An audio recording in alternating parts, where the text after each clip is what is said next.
အားလုံးပဲမင်္ဂလာပါ The Weight of Man United ကနေပြီးတော့ပြန်လည်ကြိုဆိုလိုက်ပါတယ်။ဆိုတော့မနေ့ညကကန်ခဲ့တယ်ကျွန်တော် Manchester United တင်တဲ့တစ်ဖက်က Sunderland တင်တို့ရဲ့ဒါ England Premier League ပွဲစဉ်9ပေါ့နော်။ဆိုတော့အဲ့ဒီပွဲစဉ်ရဲ့ဒါပွဲပြီးသတ်ချက်လေးကိုကျွန်တော်ဒီနေ့မှာတင်ပြသွားမှာလည်းဖြစ်တယ်။ဆိုတော့မနေ့ညကကျွန်တော်ပွဲပြီးချင်းတင်ပေးမလို့ပဲဒါပေမဲ့ Chelsea ပွဲသွားကြည့်နေလို့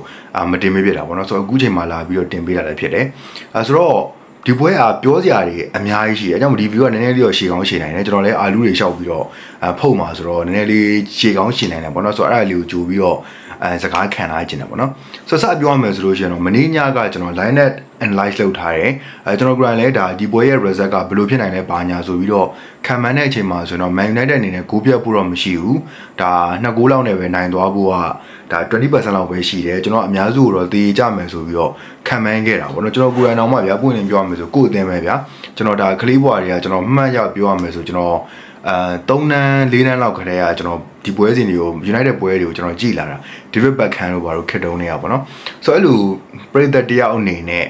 ကျွန်တော်အနေနဲ့တော့မှာဗျာဒီလိုမျိုးမခံမှန်းရဲတော့ဘူးဆိုလို့ရှင်တော့ United တင်ရဲ့လက်ရှိအခြေအနေကိုကြည့်မယ်ဆိုလို့ရှင်တော့တော်များမြင်နိုင်မယ်လို့တော့ထင်တယ်ဒါပေမဲ့ true ကြပဲဗျာမင်းညကပွဲရတော်တော်လေးကောင်းသွားတယ်ကျွန်တော်လေးအဲ့ပွဲမှာ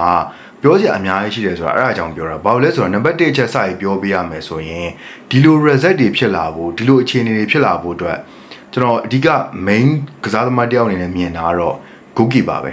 goalkeeper ကအရန်အရေးပါတယ်ဆိုတော့မင်းည Sunny Lemans ကိုစပြီးတော့ပွဲထုတ်တယ် Lemans ကကျွန်တော်တခါမှသူ့ပွဲတွေဒါပွင့်နေပြောတာပေါ့နော်ဒီ Ryan Atrap ပွဲတွေပါလေကျွန်တော်သွားပြီးတော့မကြည့်ဘူးဘာလို့လဲကျွန်တော်နည်းနည်းလေးအလှမ်းဝေးတယ်ဗျာလာလီဂါတို့တစ်ဖက်ကပြင်သစ်လီဂူတို့ဆိုရင်တော့မဟုတ်တော့ပေါ့နော်ဆိုတော့အဲ့လိုမျိုးပဲねဒီ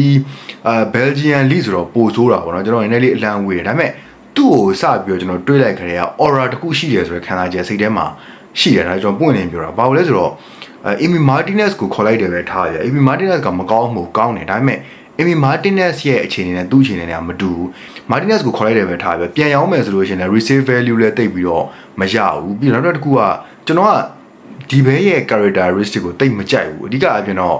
သိတယ်မလားကျွန်တော်တို့ဒီအာဂျင်တီးနားနဲ့တစ်ဖက်ကဒီပြင်သစ်တို့ကန်တဲ့ပွဲစဉ်တွေမှာလည်းမထီလေးစားလုပ်တဲ့ပုံစံမျိုးတို့ဘာလို့လဲလေးစွာတဲ့ပုံစံမျိုးတွေပေါ့နော်ဆိုတော့အဲ့လိုပုံစံမျိုးတွေကိုကျွန်တော်တိတ်ပြီးတော့သဘောမကျဘူးပေါ့နော်အဲ့လိုမျိုးအနေထားရရှိတဲ့အတွက်ကျွန်တော်အဆောင်နဲ့ Sunny Lemans ကိုသဘောကျရတော့မဟုတ်ပေမဲ့ဟိုအရန်ဆိုးရွားပြီမလာနဲ့ဘာညာဆိုပြောရတယ်မှာမပါဘူးပေါ့နော်ဒါပေမဲ့မင်းညပွဲစဉ်မှာကြီးတဲ့အနေထားမှာ vibe တစ်ခုကဘယ်လိုခံစားရလဲဆိုတော့ဂိုးသမားတယောက်ရဲ့ auraကိုသမားတယောက်မှာရှိတဲ့ရှိထိုက်တဲ့ဒီပဲရှိနေရဆိုလို့ရှိရင်နောက်တန်းကလုံုံနေဆိုတဲ့ခံစားချက်မျိုးကလမ်မန်စီကနေကျွန်တော်မထင်မှတ်ပဲနဲ့ရလိုက်တယ်ပေါ့နော်အဲ့ဒါကိုဘယ်ချိန်နဲ့စရလဲဆိုတော့ကျွန်တော်တို့ဒီ Granit Xhaka စပြီးတော့ကန်လိုက်တဲ့အချိန်တုန်းကတည်းကကျွန်တော်နည်းနည်းလေးစပြီးတော့ခံစားမိတယ်ပွဲမဆိုင်ခင်ကတည်းကတော့သူ one up လုပ်နေတဲ့အချိန်တွေပါမှာကတည်းကသူ့ရဲ့ confidence level သူ့ရဲ့အာရုံစူးစိုက်မှု focus ပေါ့နော်ပြီးတော့ဂိုးသမားတယောက်မှာရှိတဲ့ aura တွေအကုန်လုံးကတော်တော်ရှိရလို့ပြောလို့ရတယ်ဆိုတော့ကျန်တာအကုန်ခြုံလိုက်တဲ့အချိန်မှာဆိုလို့ရှင်တော့အဲ့ဒီရှာကာလှမ်းကန်တဲ့အချိန်မှာပုတ်လိုက်တဲ့အချိန်ကစပြီးကျွန်တော်စိတ်ထဲမှာဒီဘေးကတော့ငါတို့တင်တဲ့တော်လေးအဆင်ပြေနိုင်တယ်ဆိုပြီးတော့ခံစားမိရတော့အမှန်ပဲပေါ့နော်အဲ့ဒီကနေစပြီးတော့ကျွန်တော်တေချာလေးသတိထားပြီးတော့ကြည့်လိုက်တာပွဲပြီးတဲ့အထိပဲငြိမ်ထွက်နေတာပဲပေါ့နော်ပြီးတော့ကျွန်တော်တို့ဗျာဒီဂိုးသမားဆက်ဒုက္ခပေးတာပေါ့နော်အိုနာနာပဲဖြစ်ဘယင်းတရားပဲဖြစ်ဒုက္ခပေးခဲ့တဲ့ဒီပြဿနာဘာလဲဆိုလို့ရှိရင်တော့ cross တွေလာလို့ရှိရင် claim လုပ်နိုင်တာပေါ့နော်ထွက်ပြီးတော့မဆွဲနိုင်တာမပုတ်နိုင်တာအတိုင်းရက်ကြည့်နေတာပြီးရင်ဒီဘောလုံးကကျွံလာတယ်ဆိုလို့ရှိရင်လည်းအရှိကိုမထွက်ဘဲနဲ့ဂိုးပေါက်ကြီးကနေကြောက်ရွံ့ကြီးလိုရက်နေတာထွက်တယ်ဆိုလဲ तू ကဘောလုံးကိုကြော်သွားပြီးတော့ဘောလုံးကသူ့ကိုပြန်ကြော်သွားတာအဲ့လိုပြဿနာတွေအများကြီးကြုံခဲ့ရတာနေပြီးတော့မင်းညကcross တွေကို claim လုပ်တဲ့အပိုင်းတွေထွက်ရှင်းတဲ့အပိုင်းတွေဒါတွေကတော်တော်လေးကိုဂိုးသမားတယောက်မှာရှိတဲ့ aura နဲ့ confidence level မှာတော်တော်လေးရှိရလို့ပြောလို့ရတယ်အဲ့ဒါကြီးကြည့်ပြီးသွားကြရတော့ကျွန်တော်စိတ်ထဲမှာတီးလိုက်တယ်ဒီပွဲကတော့ဆင်ပြေနိုင်တယ်ပေါ့နော်ဆိုတော့တကယ်လဲဒီပွဲကတော်တော်လေးကောင်းခဲ့တဲ့ပွဲလို့ပြောလို့ရတယ်ဆန်ဒါလန်မညံ့အောင်တော့ကျွန်တော်တော့ပြောခဲ့သေးတယ်ပွဲကြိုသမားချက်မှာတော့တက်တဲ့အတင်း3သင်းထဲမှာလို့ကျွန်တော်အကြောက်ဆုံးက league လည်းမဟုတ်ဘူး ban လည်းမဟုတ်ဘူးဒီဆန်ဒါလန်ကိုကျွန်တော်အကြောက်ဆုံးမယ်လို့ဘာလို့လဲဆိုတော့လက်ရှိအမှတ်ပေးစရာမှာတွားကြည့်လိုက် United အပေါ်မှာတော့ရှိနေတဲ့အတင်းပေါ့နော်ဆိုတော့အဲ့လိုအတင်းဖြစ်တဲ့ကြောင့်ပိုကြောက်တယ်လို့ပြောခဲ့တဲ့အတိုင်းပဲသူတို့ကတခုမှားသွားတာတော့ရှိတာပေါ့နော် United ကသူ့ကိုခံကစားတဲ့အတင်းနဲ့ဆိုလို့ရှိရင်နည်းနည်းတိုင်ပတ်တယ်လုံးဝသူတင်ကိုတွေဖွင့်ကစားတာတို့ပြီးလို့ရှိရင်သူ့ကိုပြန်ပြီးတော့ဖိကစားတာတို့ပါဆိုလို့ရှိရင် United ကပိုကောင်းတယ်ပြောရမယ်ဆိုတော့ဗျာ social လက်ထက်တုန်းကတံပြန် counter တိုက်စစ်ပိုကောင်းတဲ့ counter attack ပိုကောင်းတဲ့ပုံစံမျိုးပေါ့နော်အဲ့လိုပုံစံမျိုးလေးရောနည်းနည်းလေးရောဆန်တယ်အဲ့လိုဆိုရင်ပိုကောင်းတယ်ညဆိုလဲဘောလုံး6ထဲမှာကြာကြာမထားဘဲနဲ့တောက်လျှောက်တွေရပြီဆိုတာနဲ့အရှိကို progress တွေပဲလှမ်းပြီးတော့ပေးတာပေါ့နော်ဆိုတော့မင်းည Bruno လည်းအဲ့နေရာလေးမှာမစိုးဘူးလို့ပြောလို့ရတယ် မနေ့ညဟိုဒီကစားသမားအကုန်လုံးနည်းနည်းခြုံငုံပြီးသုံးသပ်ရမယ်ဆိုလို့ရှိရင်တော့ကျွန်တော်ဂိုးသမား Lamans ကတော်တော်လေးကြိုက်တဲ့ထဲမှာပါတယ်ပြီးနောက်ထပ်မှာMatthias De Ligt တော်တော်ကောင်းတယ်ဒီနှစ်မှာမဟုတ်ပြီးခဲ့တဲ့နှစ်မှာတော့နေကတ်တိုးလေးခိုးကောင်းနေတာဒီနှစ်မှာဆိုလို့ရှိရင်တော်တော်လေး solid ဖြစ်ပြီးတော့ကောင်းလာတော့သတိထားမိတယ်ပေါ့နော်ပြီးတော့လူရှောလည်းမနေ့ညကတော့အမှားနေခဲ့တယ်ကျွန်တော်ကိုယ်တိုင်လူရှောကိုမကြိုက်တဲ့ထဲမှာပါတယ်ဒါပေမဲ့မနေ့ညကတော့လူရှောအမှားနဲ့တော်တော်လေးနဲ့အောင်ကစားသွားတယ်ရန်လန်နီယိုရိုမစိုးဘူးတကယ်တော့ proven တဖြည်းဖြည်းနဲ့တော့ဖြစ်လာပြီပေါ့နော်သူကဒန်ယာကင်းစင်စင်နေဖို့ပဲလိုတယ်ပုံမှန်အားဖြင့်ဆိုလို့ရှိရင်တော့ခြေစွမ်းကသူကသူထိန်းနိုင်တဲ့အနေအထားမျိုးလေးမှာရှိတယ်လို့ကျွန်တော်ကတော့မြင်တယ်Casemiro ကတော့ကောင်းပြီးသားဒါပေမဲ့ကျွန်တော်ပြောနေကြလို့ပဲ Casemiro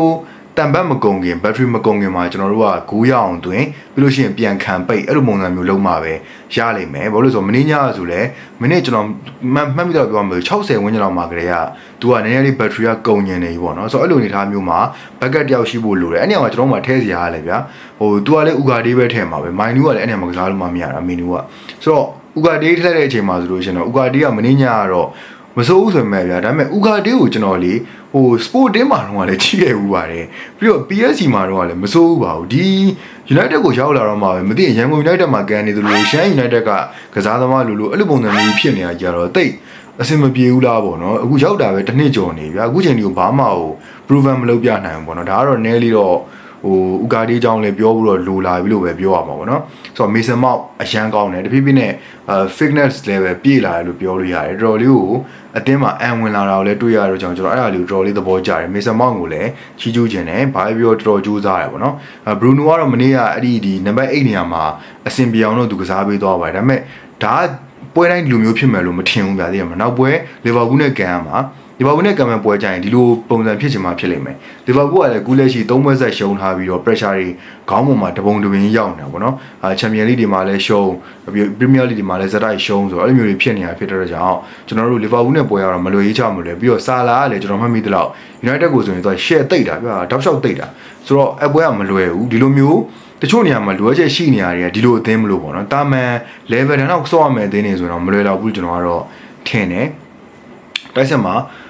Brian Ambumu မနေ့ကနည်းနည်းပွဲပန်းနေတဲ့ပုံစံမျိုးလေးနဲ့တွေ့ရတယ်။ Mason Mount ကောင်းတော့ Ambumu တိတ်အဆင်မပြေဘူးပေါ့နော်။ဒါပေမဲ့တစ်ဖက်က Benjamin Sesko ကတော့နှစ်ပွဲဆက်ကိုသွင်းပြီးတော့တော်တော်လေး solid ဖြစ်ပြီးတော့တော်တော်လေးကောင်းလာတော့သိထားမိတယ်။မနေ့က Benjamin Sesko တော်တော်ကောင်းတယ် link up play တွေရောပြီးတော့တစ်ချက်ထိအမြန်ပေးနေဆွဲထုတ်သွားတာတွေရောပြီးလို့ရှိရင်နောက်ကလူတွေကိုဒီ space ပြန်ရှာပေးတာတွေရောခေါင်းတက်ပြီးချပေးတာတွေရောတကယ်ကို Benjamin Sesko ကအခုမှစပြီးတော့ဒါသူက Benjamin Sesko ပေါ့နော်စပြီးတော့ arrive ဖြစ်လာတဲ့တော့မှ Old Trafford ကိုပြောလို့ရတာပေါ့နော်ဆိုတော့ Sesko ကတော့ပိုကောင်းလာဖို့ရှိတယ်ကျွန်တော်သတိထားမိတာတခုတော့ရှိတယ်အဲ့ဒါဘာလဲဆိုလို့ချင်း Benjamin Sesko နဲ့